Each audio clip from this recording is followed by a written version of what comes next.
Alors, quel est le pourcentage de chances que le type qui est en photo à côté de moi ait pu, en 1990, anticiper les innovations de la France de 2020 et donc orienter correctement soit les investissements, soit les incitations pour faire des investissements?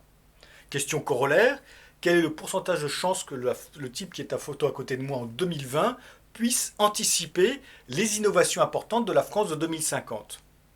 Eh bien, on nous revend une nouvelle fois un plan, un haut commissariat au plan, avec toute cette atmosphère soviétique. Alors ça sort pas de nulle part, l'atmosphère soviétique. On voit cet échange là entre le général de Gaulle et Alain Peyrefitte, dans lequel le général de Gaulle est enthousiaste de ce que lui a raconté Khrouchtchev. C'est merveilleux. Khrouchtchev a fixé un plan et ensuite, pendant 5 ans, il n'a pratiquement plus rien à faire parce que le plan se déroule tout seul, avec les fonctionnaires bien sûr.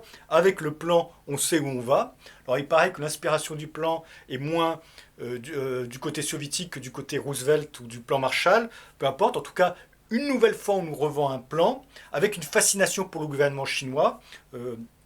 François Bayrou le cite à nouveau en exemple, comme si le gouvernement chinois était un surdoué qui prévoyait à 30 ans. On peut en douter.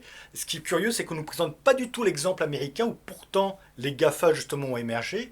Qu'est-ce qu'il se passe aux États-Unis qui fait que les GAFA émergent et se développent, qui ne se passe pas en France, en Europe en général, mais en France en particulier? Alors au final, la question, c'est pas de savoir s'il faut un plan ou s'il ne faut pas de plan.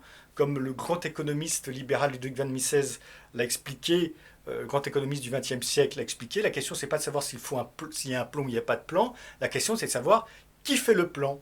Est-ce que ceux qui font le plan sont chacun d'entre nous? On fait tous des plans, on fait des plans professionnels.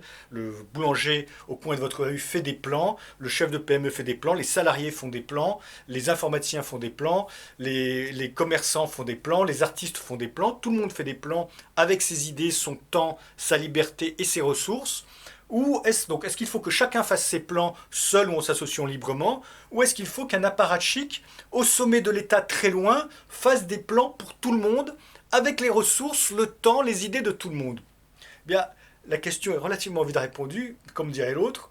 Alors la question donc au final, c'est pas de savoir si l'État doit faire un plan. L'État doit aussi faire un plan pour lui-même, comme tout le monde, mais qu'il se présente comme le navire amiral des plans pour tout le pays, pour toute la société civile, pour toute la société économique, c'est une blague grotesque qui une nouvelle fois va nous coûter cher en ressources perdues, en idées perdues, en innovations perdues.